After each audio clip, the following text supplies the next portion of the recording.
واذكر في الكتاب مريم إذ انتبذت من أهلها مكانا شرقيا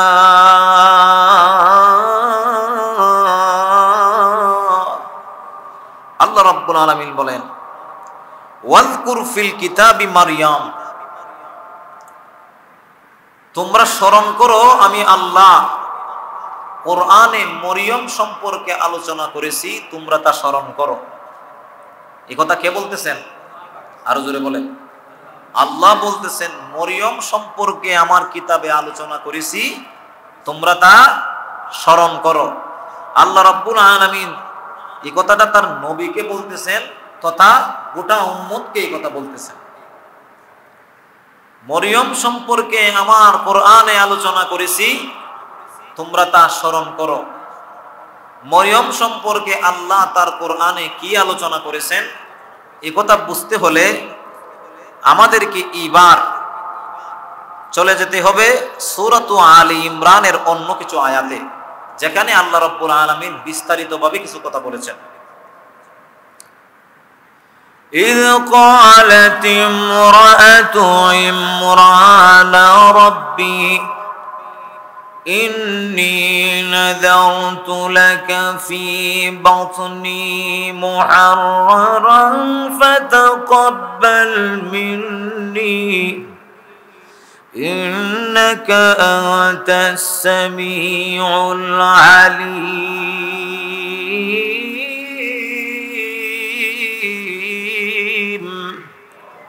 আল্লাহ রাব্বুল আলামিন বলেন ইয ক্বালাত ইমরাতু ইমরান, যখন ইমরানের স্ত্রী মান্নত করলেন, এটা আর একটু পিছন থেকে বলতে হবে নাইলে আপনারা বুঝতে পারবেন না। মনে রাখবেন অতীত যুগের ঘটনা বলতেছি, ঈসা আলাইহিস সালাতু ওয়াস সালামের আগমনের আগের ঘটনা। তদানীন্তন সময়ে বাইতুল মুকাদ্দাসের খতিব ছিলেন ইমরান নামক এক ব্যক্তি। আল্লাহ রাব্বুল আলামিনের কাছে তার খুব বেশি দাম ছিল, যেহেতু উনি তদানীন্তন সময়ে জামানার শ্রেষ্ঠ একজন ওলি ছিলেন। এবার দেশবাসী মিলে চিন্তা করলো যে আমাদের খতিব সাহেবের তো বিবাহের বয়স হয়েছে, কাজে কাজে খতিব সাহেবকে বিবাহ দেওয়ার দরকার। অনেক সময় ইমাম যদি বিবাহিত না হয় মুসল্লিরা তারে বিবাহ করায় দেয় না। আর কথা বলেন, দায়িত্ব নিয়া খোঁজখবর নিয়া মেয়ে দেখে ইমামরে বিয়ে দিয়ে দেয়। তো বাইতুল মুকাদ্দাসের খতিব হলেন ইমরান নামক ব্যক্তি। উনি ওই জায়গার খতিব থাকার সময়ে যেহেতু বিবাহের বয়সে উপনীত হয়েছেন, তাই মুসল্লিরা চিন্তা করলেন আমাদের খতিব সাহেব তো বুজুর্গ মানুষ, ওলি আল্লাহ লোক, তার সাথে বিবাহ দেওয়ার জন্য কুফু মিলানো লাগে তথা সমমনা হওয়া লাগে। খুঁজতে খুঁজতে এক ফ্যামিলির মেয়ে পাওয়া গেল। এই মেয়ের নাম হলো হান্না। এই মেয়েকে বিবাহের প্রস্তাব দেওয়ার পরে ইমরানের বায়োডাটা জানার পর আল্লাহ রাব্বুল আলামিনের বিধান মতে তাদের বিবাহ সম্পাদন হয়ে যায়। কিন্তু গণনা চক্রে দীর্ঘদিন হয়ে গেছে, তাদের কোনো সন্তান নাই, সন্তান হয় না। এক পর্যায়ে তদানীন্তন সময়ের নিয়ম ছিল নির্দিষ্ট একটা সময়ে খতিব সাহেবরে পেনশন দিত।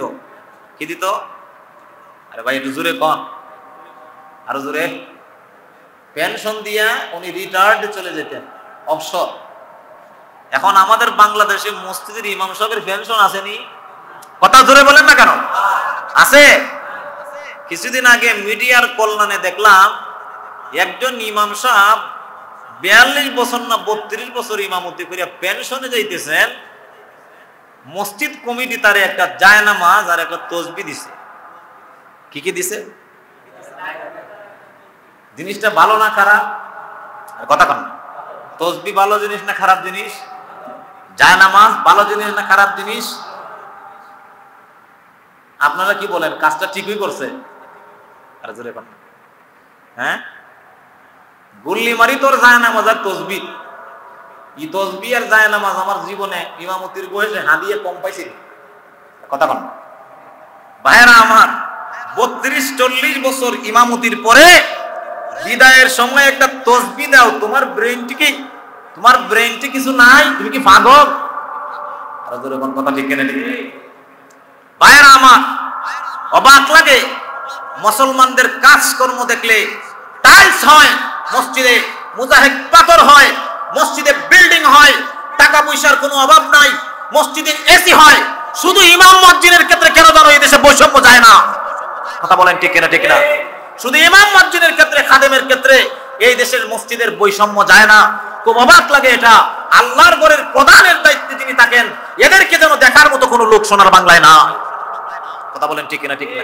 খালি কয় আল্লাহ চালাইতো, আল্লাহ চালাইতো তো ঠিকই আছে, বান্দায় উসিলা করতো কিনা? আরো জোরে কোন কথা ঠিক কিনা? ঠিক। ইমরানকে, আমার আসলে এটা উদ্দেশ্য না, উদ্দেশ্য ওই জায়গায়, কথা প্রসঙ্গে আসলে তো আমার বলাই লাগবে। ইমরানকে নির্দিষ্ট সময়ে পেনশন দিয়া দিলেন। পেনশন দিয়া দিলে মানে সম্মানজনক হাদিয়া দিয়া ওনাকে কি করছেন? অবসরে দিচ্ছেন। সন্তান হয় না, তদানীন্তন সময়ে একটা নিয়ম ছিল, কারো যদি সন্তান না হয়, যদি বলতো যে আমি বাইতুল মুকাদ্দাসের খেদমতে দিয়ে দিব সন্তানকে, তাহলে তাকে আল্লাহ রাব্বুল আলামিন সন্তান দিয়ে দিতেন। সুবহানাল্লাহ, বাড়ি দিয়ে কইন। এবার বাইতুল মুকাদ্দাসের খেদমতে দিয়ে দিবে, তারা স্বামী স্ত্রী মিলে একটা ওয়াদায় আল্লাহর সাথে আবদ্ধ হয়েছে যে আল্লাহ একটা সন্তান দান করেন, না হলে সমাজে মিশা যায় না, চলা যায় না। আর মহিলারা যে ক্যাটাগরি, এক মহিলা আরেক মহিলার কাছে গেলে বাঞ্চি মহিলা, এই মহিলার কোনো বাচ্চা হয় না, আল্লাহ এজন্যই তোরে এরকম বাচ্চা দেয় না, তুই বাচ্চার মায়া দয়া বুঝবি কি? এরকম কথা কয় কি কয় না? এই ধরনের কথা বললে মহিলা কষ্ট পায় কি পায় না? পাওয়ার পরে তারা যেহেতু উভয়জন আল্লাহর একজন খাস বান্দাবান্দি, দোয়া করলেন, আল্লাহ যদি আমাদেরকে একটা সন্তান দান করেন, তাহলে আমরা মসজিদের খেদমতে লাগাবো, খাদেম বানাবো। আল্লাহ রাব্বুল আলামিন তাদের দোয়াকে কবুল করলেন। إذ قالت امرأة عمران رب إني نذرت لك ما في بطني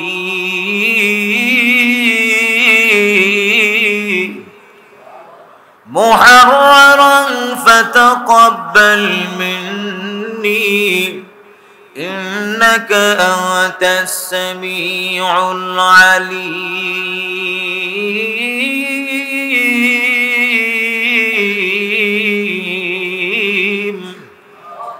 আল্লাহ রাব্বুল আলামিন পবিত্র কোরআনের ভিতরে উল্লেখ করে দিয়েছেন, ও দুনিয়ার মানুষ, যখন ইমরানের স্ত্রী হান্না আমি আল্লাহর কাছে মান্নত করলেন, হে প্রভু যদি আপনি আমাকে একটা সন্তান দান করেন, তাহলে আপনার ঘরের খাদেম বানাবো, খেদমতের কাজে লাগাবো।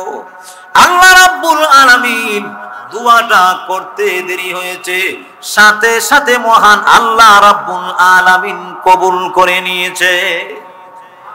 দোয়া করতে দেরি হয়েছে, কবুল করতে আল্লাহর দেরি হয় নাই। আল্লাহ রাব্বুল আলামিন তাদেরকে একটা সন্তান দিয়া দিলেন। সন্তান দিয়ে দিয়েছেন, মহিলা কনসেপ্ট করেছে। যখন বাচ্চা হবে, আগে তো আমাদের জামানার মতো এত টেস্ট ছিল না, ছেলে হইব না মেয়ে হইব দেখা দুপুর লাইন নাই। এখন তো আল্লাহ দিলে একবারে কনসেপ্ট হইতে পারে না, 3 বার টেস্ট করা সারা। আরো জোরে কোন কথা ঠিক কিনা? ঠিক না? আগের থেকেই ফাইনাল করে রাখে, অমুক হাসপাতালে সিজার খান করতাম। আরো কথা কোন ঠিক কিনা? ঠিক না? ভাই, মার যদি জানের খতরা থাকে, তার যদি বিপদ থাকে, যদি মার জানের খতরা থাকে, মারা যেতে পারে, খুব রিস্ক হয়।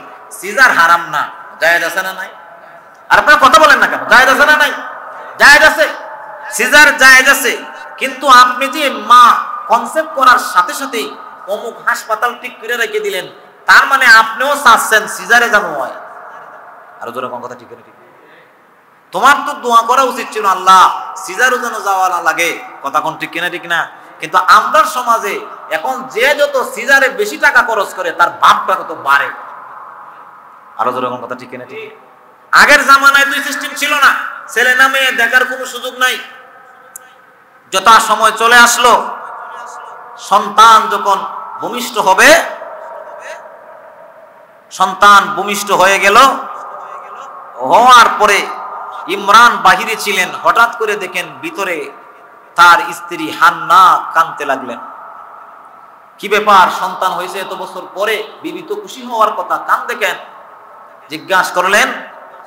তখন বিবি বলল, স্বামী আমার, আমরা তো মান্যত করেছি মসজিদের খেদমত করাবো, সন্তান যেটা হয়েছে, সন্তান আল্লাহ দিয়েছেন আলহামদুলিল্লাহ, কিন্তু ঘটনা হইল সন্তান তো পুরুষ হয় নাই, সন্তান হয়েছে মেয়ে, ছেলে হয় নাই, মেয়ে হয়েছে। এখন আল্লাহর সাথে আমাদের ওয়াদা হইল মসজিদে আমরা তাকে খেদমতে লাগাবো, এখন মেয়ে সন্তান হয়েছে, তাইলে আল্লাহর সাথে আমরা ওয়াদা রক্ষা করব কেমনে, সেই টেনশনে আমরা কান্না শুরু করছি। فلما وضعتها قالت رب إني وضعتها أنثى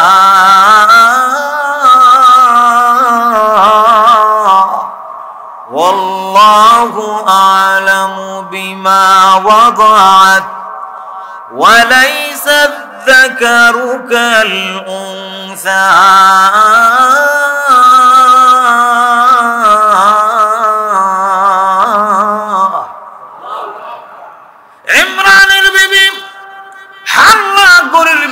থেকে হঠাৎ করে কাঁদতে লাগলেন, প্রভু গো, সন্তান দিয়েছেন আলহামদুলিল্লাহ, এই বয়সে সন্তান দিয়েছেন, কি শুকরিয়া আপনার আদায় করব, কিন্তু প্রভু আপনি তো জানেন আপনার সাথে আমাদের কি মান্যত আছে, ওয়াদা আছে। আপনি জানেন আমরা বাইতুল মুকাদ্দাসের খাদেম বানাতে চেয়েছি, তার মানে ছেলে সন্তান চাইছি, এটা কি ওয়াজ করে কোয়া লাগবো নি? কথা বল না বাইরা আমার, কিন্তু দিয়েছেন মেয়ে। আল্লাহ, এই মেয়ে সন্তান দিয়ে আমরা কিভাবে আমাদের মান্যত পূরণ করব? আল্লাহ রাব্বুল আলামিন এমনি আল্লাহ এবং ইমরানের কাছে আল্লাহ এলকা করে দিয়েছেন, এলহাম দিয়ে দিয়েছে, ও হান্না এবং ইমরান, জগতের কোন নারী দিয়া যদিও মসজিদের খেদমত করা জায়েজ নাই, কিন্তু এই মেয়ে সন্তান দিয়া আমি মহান আল্লাহ জানায়া দিলাম মসজিদের খেদমত করা জায়েজ আছে। এলহাম দিয়ে দিয়েছে। এলহাম আবার দুই প্রকার, একটা হলো উচ্চ স্তরের এলহাম, আরেকটা হলো নিম্ন স্তরের এলহাম। তাহলে এবার বুঝে থাকলে বলুন, ইমরান কি নবী না ওলি? কথা বল না। ওহী আসে নবীর কাছে, এলহাম আসে ওলির কাছে। ইমরান নবী না ওলি? আল্লাহ কোন জায়গায় ওয়াজ করতেছি, ইমরান নবী না ওলি?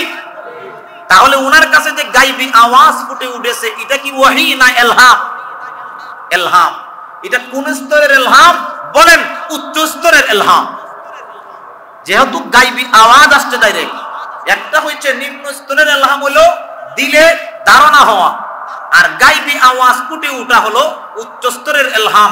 এই জামানার তিনজন নারীর কাছে আল্লাহ রাব্বুল আলামিনের উচ্চ স্তরের এলহাম এসেছে। সুবহানাল্লাহ, বাড়ি দিয়ে কইও। কয়জন নারীর কাছে আসছে? আরো জোরে। আর বেডা হইলো একটা। ছেলে কয়জন? নারী কয়জন? এরপরেও বলে ইসলাম নাকি নারীর অধিকার দেয় না।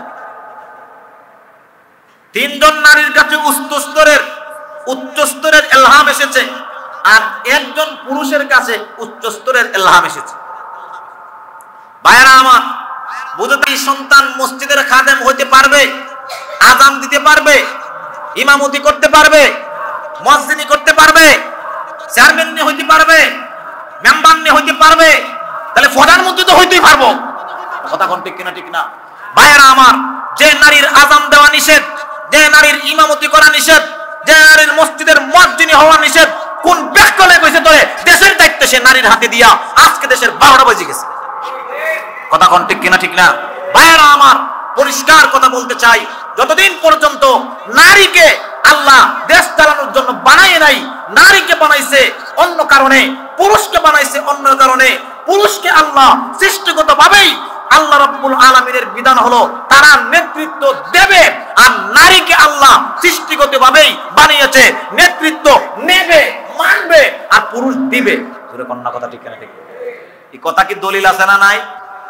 الرجال قوامون على النساء।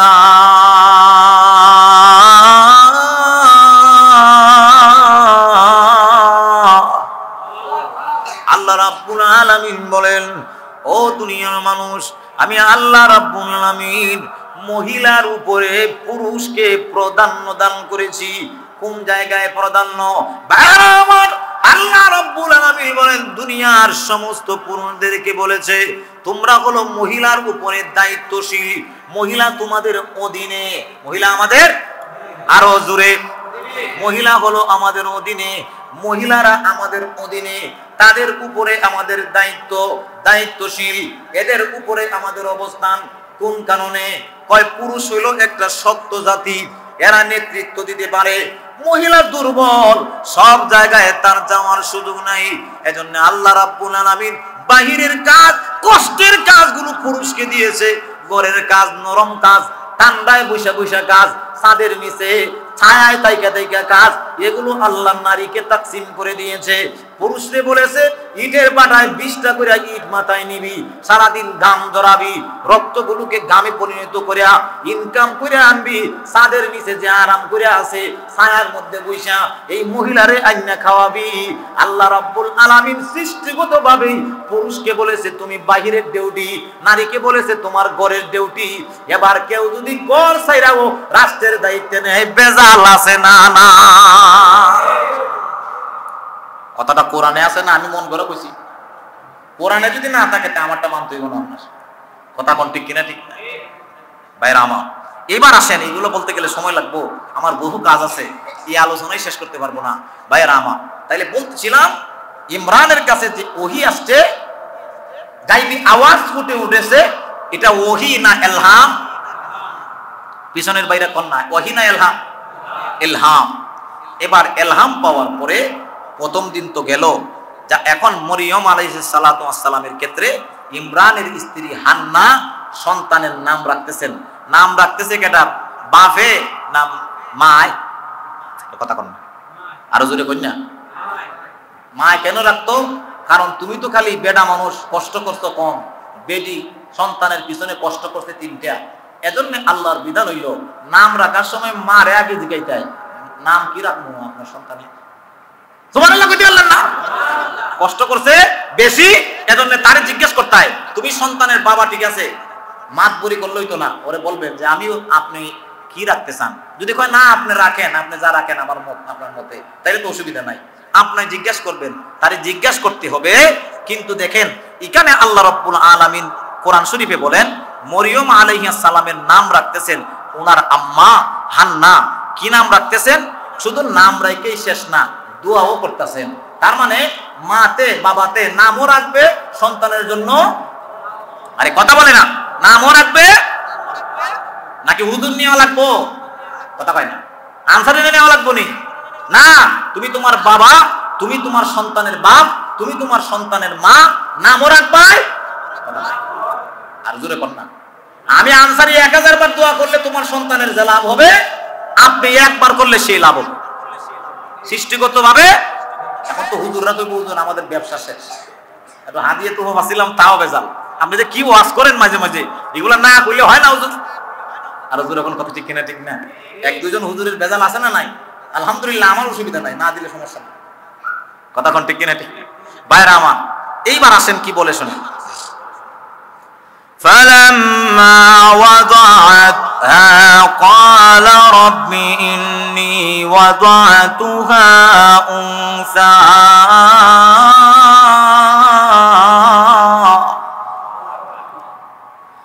والله أعلم بما وضعت وليس الذكر كالأنثى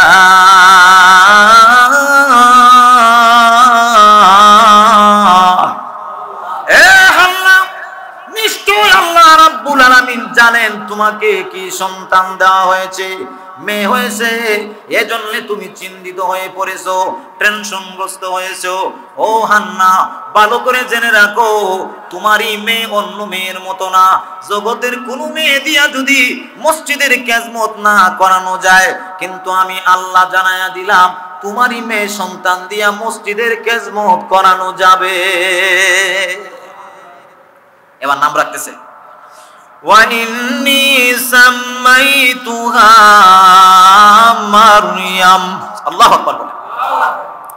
وَإِنِّي أُعِيذُهَا بِكَ وَذُرِّيَّتَهَا مِنَ الشَّيْطَانِ الرَّجِيمِ।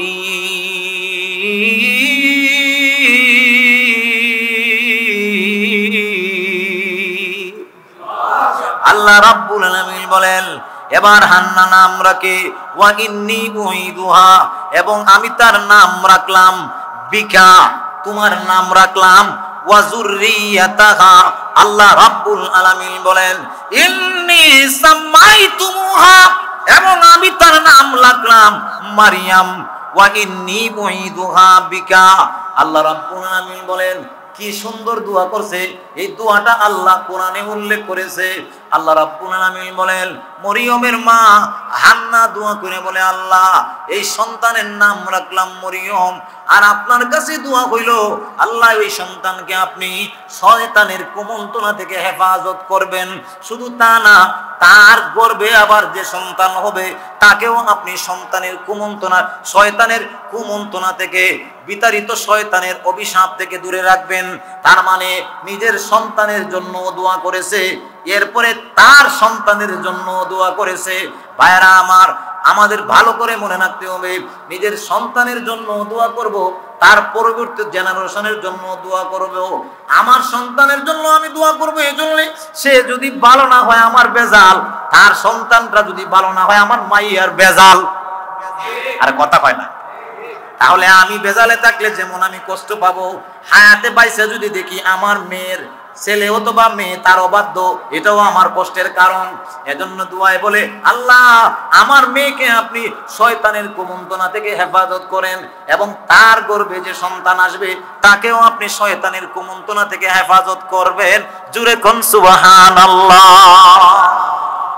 ভাইরা আমার, এবার প্রথম দিন চলে গেল। দ্বিতীয় দিনে এবার যেহেতু ওয়াহির একটা জোর আছে, ইলহামের জোর আছে, 2 নম্বর দিনে হযরত মারিয়াম আলাইহাস সালামকে নিয়া সাথে সাথে তার মা হান্না এবং তার বাবা ইমরান উভয়জন বাইতুল মুকাদ্দাস এলাকার দিকে রওনা হয়ে গেলেন। 2 দিনের সন্তান নিয়ে যায়। ভাইরা আমার, আমাদের কাছেও যদি কেউ এসে বলে হুজুর আমার সন্তান হয় না, তাহলে আমি বলি তুমি বলবা এই সন্তানটা আলেম বানাবো, দেখবা আল্লাহ সন্তান দিবে। ধরেন আপনি ওয়াদা করার পর আপনার একটা সন্তান হয়ে গেল, এবার কি 2 নম্বর দিনে আপনি মাদ্রাসায় দিয়ে আসবেন? এটারে ফালতু কাটায়। কিন্তু হান্না এবং ইমরান কেন যান, তার পিছনেও কারণ আছে। যেহেতু আল্লাহর পক্ষ থেকে ডাইরেক্ট এলহাম এসেছে, ওই সন্তান দিয়ে খেজমত করানো যাবে, এই হলো একটা জোর।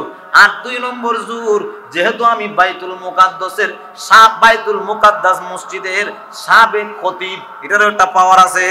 এরপরে এখন যিনি বাইতুল মুকাদ্দাসের খতিব, উনিও হলেন আমার শালিকার জামাই, মানে আমার ভাইরা। আর কথা কয় না? ভাইরা আমার, এই ফ্যামিলিটাও কোন ফ্যামিলি? হান্নার ফ্যামিলিটাও কোন ফ্যামিলি? যার বাবা প্রথম মেয়েটারে বিবাহ দিছে জামানার শ্রেষ্ঠ ওলি ইমরানের কাছে, আবার দ্বিতীয় মেয়েটা বিবাহ দিছে জামানার শ্রেষ্ঠ ওলি না শুধু, উনি হলেন জামানার একজন নবী, জাকারিয়া নবীর সাথে শালিকা বিবাহ দিছে। তাইলে ফ্যামিলিটাও কোন কায়দার ফ্যামিলি ভালো?